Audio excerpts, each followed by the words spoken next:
అందరికీ నమస్కారం అండి. Welcome back to my channel farm dreams. So ఇవాళ కిచెన్ లో ఉన్నాను, అంటే ఏదో వంట చేయబోతున్నానని. సో మా అమ్మ వచ్చినప్పుడల్లా ఏదో ఒక పచ్చడి చేపించుకోవడం నాకు బాగా ఇష్టం అండి, ఎందుకంటే తను పచ్చడి బాగా చేస్తుంది కాబట్టి. సో ఇవాళ నేను ఒక మంచి పికిల్ మీకు ఇంట్రడ్యూస్ చేయబోతున్నాను. ఆ పికిల్ ఈవెన్ హెల్త్ కి కూడా చాలా మంచిది. సో జనరల్లీ పికిల్స్ ఎక్కువ తినొద్దు అంటారు, కానీ ఈ పికిల్ మీరు తినొచ్చు అని నేను అనుకుంటున్నాను. సో ఏం పికిల్ అంటారా, ఇది ఉసిరికాయ ఆమ్లా పికిల్ అండి. సో ఏం పచ్చడి అంటే మనందరి మీ అందరి ఫేవరెట్ కూడా అండి, ఉసిరికాయ పచ్చడి. ఓకే, సో ఉసిరికాయ అసలు లేకుండా అంటే ఎన్ని హెల్త్ బెనిఫిట్స్ ఉంటాయో ఉసిరికాయలో మీకు అందరికీ తెలుసండి. హెయిర్ కి, స్కిన్ కి very high in C vitamin అండి. చాలా చాలా హెల్త్ బెనిఫిట్స్ ఉంటాయి ఉసిరికాయలు. రోజుకు ఒక ఉసిరికాయ తింటే చాలా మంచిది. సో అది మనం అలాగే తింటే కొంచెం వగడగా అలా ఉంటుంది కదా, సో పచ్చడిలో దాని కాయని అదంతా తింటే చాలా మంచిదండి.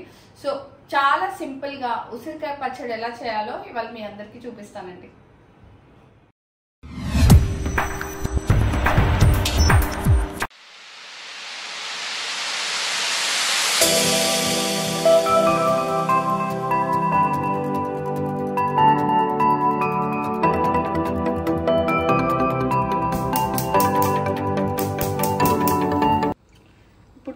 పెట్టుకున్న ఉసిరికాయల్ని మంచిగా ఫ్రై చేసుకోవాలండి దోరగా. సో కొంచెం ఆయిల్ వేసుకుంటున్నాను నేను, ఒకేసారి ఒక 5-6 నేను అలా. ఇప్పుడు నూనె మంచిగా వేడెక్కిపోయిందండి. చూడండి, నేను ఇది ఇలా పెట్టేసుకొని ఒకటేసారి వేసేస్తున్నాను. సో వీటిని మంచిగా దోరగా వేయించేసుకోవాలన్నమాట.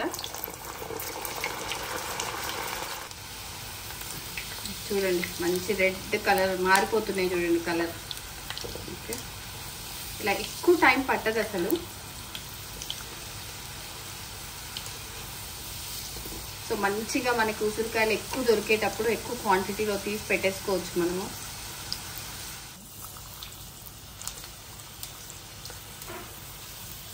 ఇది కూడా సరిపోదండి, ఇంకొంచెం ఎర్రగా కావాలి మనకి.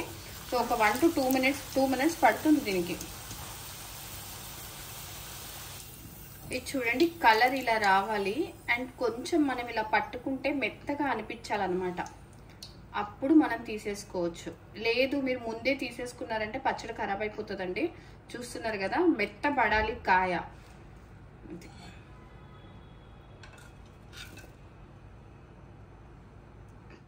చూడండి, క్వాంటిటీలో ఇవి 1/2 కిలో ఉసిరికాయలండి, మంచిగా రెడ్గా. ఓకే, ఎలా వేపేసుకున్నాను, ఇలా నూనెలో మంచిగా వేయించుకొని పెట్టుకున్నాను. సో ఇప్పుడు దీనికి ఏమేం కావాలి, మనకి మసాలా ఏమేం కావాలి, ఎంత కావాలో చెప్తానండి. ఇది 1/2 kg ఉసిరికాయలండి. సో ఇప్పుడు మనం ఇలా వేయించుకున్న ఉసిరికాయలలో 1 టేబుల్ స్పూన్ పసుపు అండి. ఇదేమో జీలకర్ర, ఆవాలు, మెంతులు వేసి వేయించుకున్న పొడి అండి, ఫ్రెష్గా తీసుకోండి. ఇది 3 టేబుల్ స్పూన్స్ వేసుకోవాలి. మళ్ళీ చెప్తున్నానండి, 1/2 kg క్వాంటిటీకి నేను 3 టేబుల్ స్పూన్ వేస్తున్నానండి, ఆల్మోస్ట్ ఫుల్గా వేస్తున్నాను. కారం మొత్తం ఒక బౌల్ అండి, చూస్తున్నారు కదా, ఆల్మోస్ట్ 6 to 7 టేబుల్ స్పూన్ ఉంటుంది. కారం కొంచెం ఎక్కువ వేయాలి. చూడండి, ఇది మొత్తం వేసేస్తున్నాను. ఓకే, ఉప్పు 3.5 టేబుల్ స్పూన్స్ వేస్తున్నానండి. 3 టేబుల్ స్పూన్స్ మళ్ళీ కావాలంటే కలుపుకోవచ్చు మనము. కలిపిన తర్వాత చూడండి, ఉప్పు.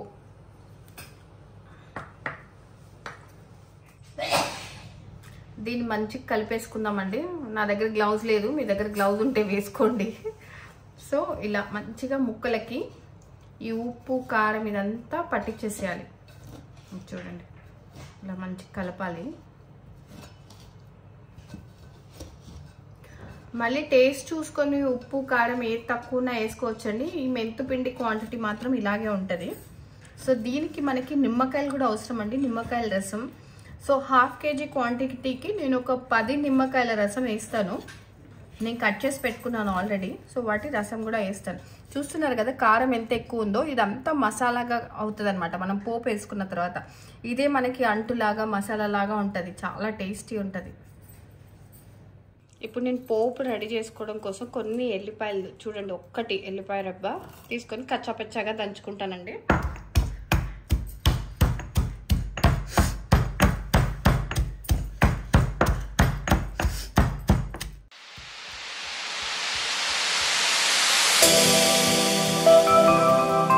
సో పోపుకి మనకి కరివేపాకు, ఎల్లుల్లిపాయ కొంచెం కచ్చాపచ్చాగా దంచుకున్నది, జీలకర్ర, ఆవాలు, ఎండుమిర్చి, ఇది ఇంగువ అండి. ఓకే, సో నేను ఇప్పుడు ఫస్ట్ జీలకర్ర ఆవాలు వేస్తాను.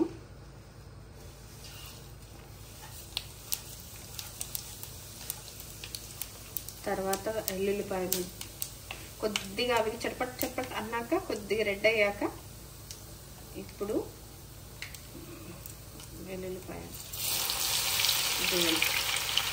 ఒక 100 grams ఆయిల్ అండి, అది మిక్స్ చేశాను. ఇందాక నేను వేయించుకున్నాను కదా, అక్కడ మిగిలింది కదా నాకు, అదే మళ్ళీ యూజ్ చేస్తున్నాను. చూడండి, ఎండుమిరపకాయలు ఇవన్నీ కొంచెం పోపు అవ్వాలి, మనకి రెడ్గా అవ్వాలి.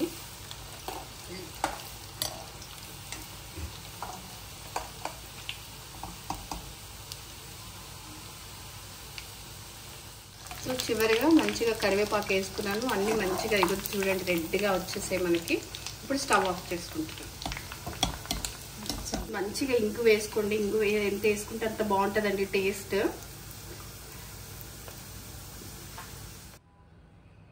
చూడండి ఇప్పుడు నా పోపు కూడా రెడీ అయిపోయిందండి. సో ఇప్పుడు నిమ్మరసం ఫస్ట్ వేసుకొని తర్వాత పోపు వేసుకుంటాను.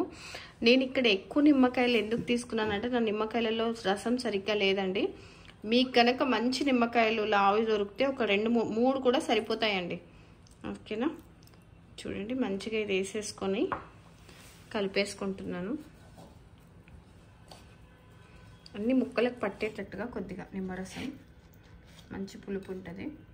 ఇప్పుడు కొద్దిగా ఇది కలుపుకున్న తర్వాత మనం చేసి పెట్టుకున్న పోపు ఉంది కదండి, ఎప్పుడు పోపు చల్లారాక వేసుకోవాలండి, లేదంటే ముక్కలు మొత్తం మెత్తబడిపోతాయి. చూస్తున్నారు కదా,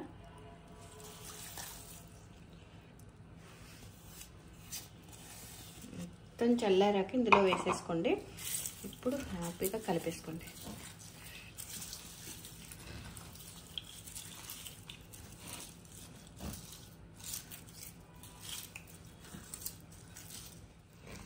సో మంచిగా ఇలా కలిపేసుకొని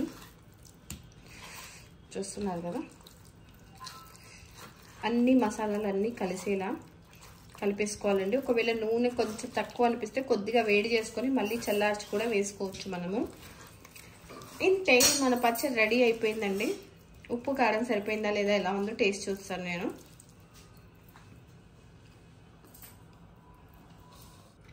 సో చూసారండి ఎంత ఫాస్ట్గా మన పచ్చడి రెడీ అయిపోయింది. చూస్తున్నారు ఎంత కలర్ఫుల్గా ఉందో. ఓకే, ఒక్కసారి ఉప్పు కారం సరిపోయిందా లేదా చెక్ చేసుకున్నా. పర్ఫెక్ట్గా ఉందండి, ఉప్పు కారం ఇప్పటికైతే పర్ఫెక్ట్గా ఉంది. ఒక 2-3 days తర్వాత ఊడిన తర్వాత ఏమైనా తక్కువ అవుతే మళ్ళీ యాడ్ చేసుకోవడమే, కానీ పర్ఫెక్ట్ కొలతలతో పర్ఫెక్ట్గా వచ్చిందండి. మీరు కూడా ఒకసారి ట్రై చేయండి, పచ్చడి ఎలా ఉంటుందో. చాలా చాలా బాగుంటుందండి. మా ఇంట్లో చేసిన 1 weekకే ఖతం అయిపోతుంది, ఫినిష్ అయిపోతుంది. సో మీకు నా ఈ పచ్చడి వీడియో నచ్చినట్టయితే కారం వేస్తుందండి. Please like, share and subscribe to farm dreams అండి. Thank you so much for watching me.